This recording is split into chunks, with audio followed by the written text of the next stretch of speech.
As we said earlier, that we are going to cover a very important topic, which is the choice of Egypt as one of the best three countries in the region in technological innovation. What's technological innovation? Where we are in our long journey in digital transformation, and how this is going to benefit us and benefit also the coming generations. All this and more with our dear guest via phone, Professor Dr. Nevine Makram, Professor of Artificial Intelligence and the Director of the Social and Cultural Planning Center at the Institute of National Planning. A very good morning to you, Dr. Nevine. Thank you very much. Good morning to all of you. Merry Christmas. Thank you. Same to you. Before going into more details, Dr. Nevine, let's have a quick idea about innovative or digital innovative centers and to what extent taking them into consideration as of one of the priorities to make our digital transformation a story of success. Actually, we're talking here about centers that can provide advice, that can provide mentorship to the youth, that can educate them in several ways so as to be able to provide new and innovative solutions to the current challenges facing the community using artificial intelligence and using all of the emerging technologies. So here we're not only talking about the access to creative spaces, but we're also talking about the skill development, about providing more customized training to the youth, about providing guidance to them in order to make sure that they have some really beneficial solutions for our community. We're talking about a very important point, which is the networking and collaboration that is provided through these centers, because that's very important for us. In our domain, we also need the knowledge transfer, not only the training and the mentorship. We're talking about centers that can provide integration with the education and the new programs, and the exposure and recognition for these youth who are working towards providing better community services for all of us. Dr. Nevine, I should see the opportunity, as I have you via phone, to speak in a more simple way about digital transformation or about innovative ideas in technology, because what we are talking about is something which is involved into all domains, all fields, every aspect of life. How we can spread awareness regarding the importance of digital transformation as a must, not a luxury. Okay, we need to emphasize that digital transformation is not automation. So here we're talking about three pillars. We need, first of all, to understand that all of this starts by the data, especially that we're talking about data-driven policy making and data-driven decision making in our country. So with digital transformation, we start usually by working on the currently available data and making it good data, not noisy data. What we mean by this is having data that is updated, that is accurate, and so on. And then after having these good data, we transform it into a digital format, not a manual one. And then the second pillar is that we're working on the operations, on the processes themselves. So as to simplify processes, simplify the routines that are actually there. And then we go for the digital transformation, which is kind of providing better and more suitable services to citizens and to customers. So that's what digital transformation is all about. It's not only automation, it's not only the use of software and hardware. That's a very important point to emphasize for our audience. You know, simply it was genius to summarize it this way. Digital transformation is not automation.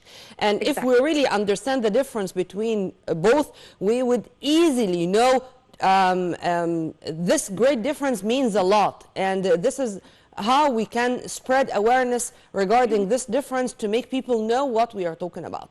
If you permit me, Dr. Nevine, I'd like to focus a little bit on economy.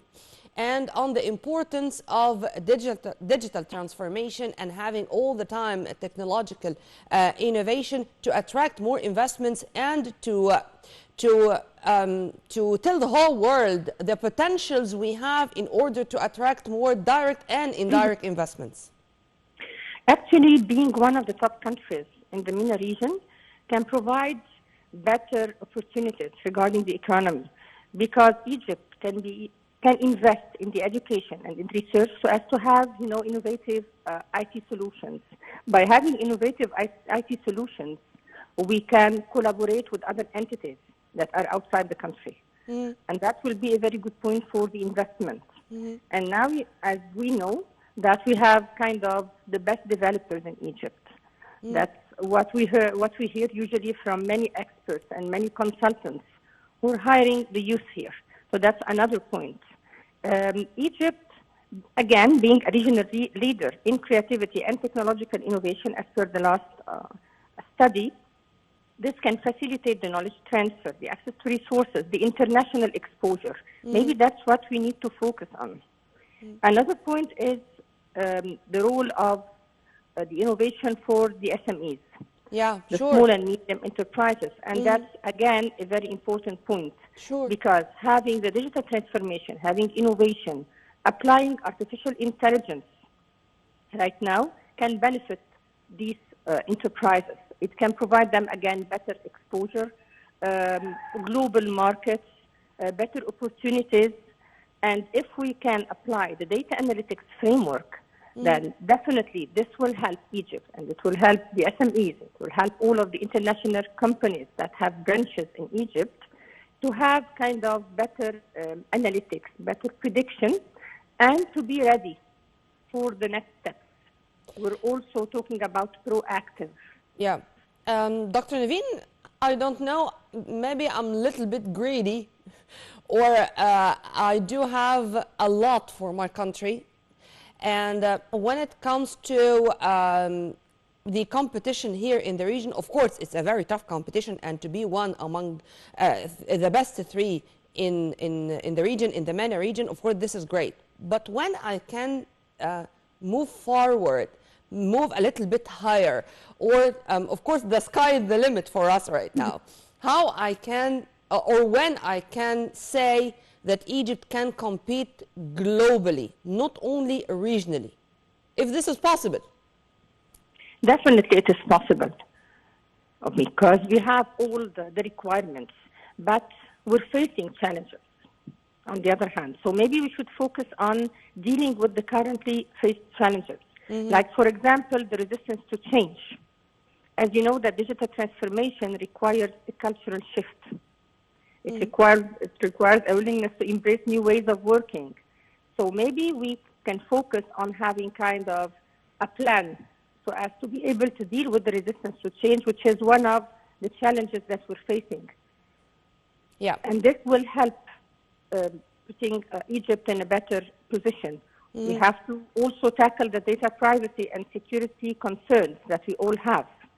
We have to work more on a regulatory framework and on updating our current policies and our current regulations. So maybe if we focus on dealing with these challenges, then definitely Egypt will be in a better position. Putting my question in other words, Dr. Nevine, do you see that the Egyptian innovation strategy, if I can call it this way, is on the right track to lead us to reach this aim or to achieve this goal to be among the best worldwide, not only in the region? A yes or no question? Yes, definitely. Great. Let me talk a little bit more about the word innovation itself. And in my humble opinion, also sustainability, because both words are very important, or the key words in this phase and the coming phase to achieve more. Can I say that those two words are now under the umbrella of a culture, or can be considered as the culture of innovation, the culture of sustainability? Yes, because when we start talking about innovation, it's a way to make use of the current emerging technologies in order to provide, again, better solutions to all of the challenges and the problems that we're facing. As for sustainability, you tackled a very important and smart point, because it's not only talking about having innovative ideas, which is already there. That's what we see whenever we deal with the youth, especially. It's not about having expertise, because we have very good experts in various domains. But it's talking about having a long-term plan, a strategy. That's why we have what we call the digital transformation strategy. And we have the artificial intelligence strategy. Because when you talk sustainability, then it is long-term. And in order to do so, we should have kind of priorities and long-term objectives and goals. And we should have an entity that can protect these ideas and that can make sure that these ideas are evolving into new and into better solutions. And we should again focus on the monitoring and evaluation, the long-term. And can be implemented on the ground, and they are suitable for our community. And there are certain flexibility that these ideas can be amended or modified on the way.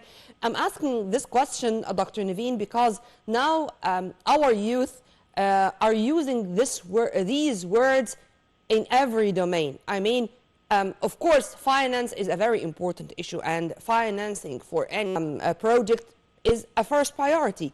But now it's not only about finance. Come up with an innovative ideas and you are going to find money for.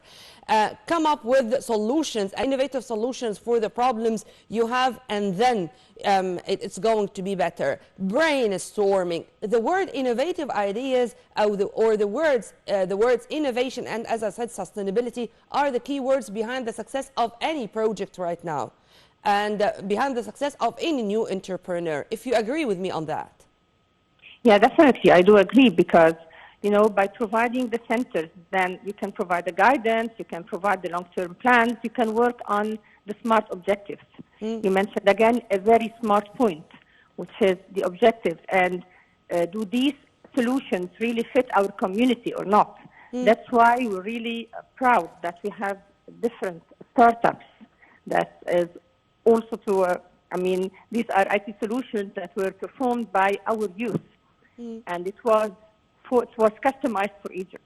Yep. We're not talking about the usual solutions that we have in various international companies, but we're talking about solutions that are customized to fit our society.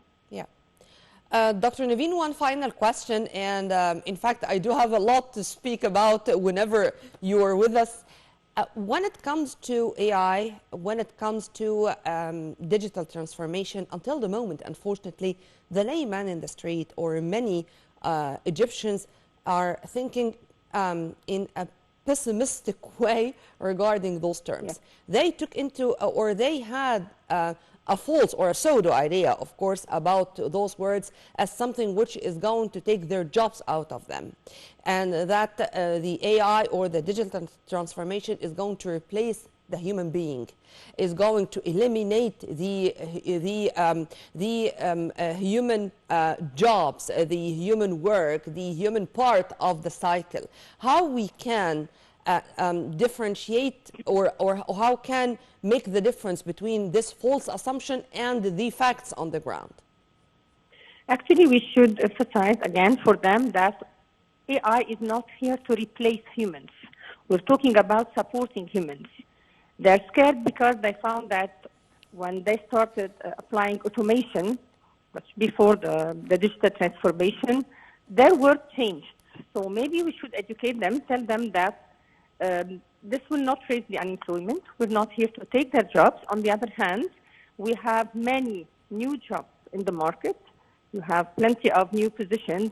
When we talk about the data analyst, for example, when we talk about different jobs related to data science, related to AI, to robotics, and so on. So we opened new markets, and we have new positions. But those who do not want to work, do not want to get any training, do not want to contribute, I think these are the ones who really fear the artificial intelligence. Well, Dr. Nevine, I always enjoy our discussion, and I hope that next time you are going to be with us live here in the studio to speak in more details about these very important and exciting topics. And simply, you are expert regarding AI. Thank you. We were very much delighted to have with us by phone Professor Nevine Makram, Professor of Artificial Intelligence and the Director of Social and Cultural Planning Center at the Institute of National Planning. And now let's live with the science, technology, imagination, truth in the past, present, and future, all interacting together to create a wonderful world for the Egyptian child, namely the Child Museum. Let's go and visit the museum, and then we are going to return back with more. Science, technology, imagination, truth in the past, present, and future,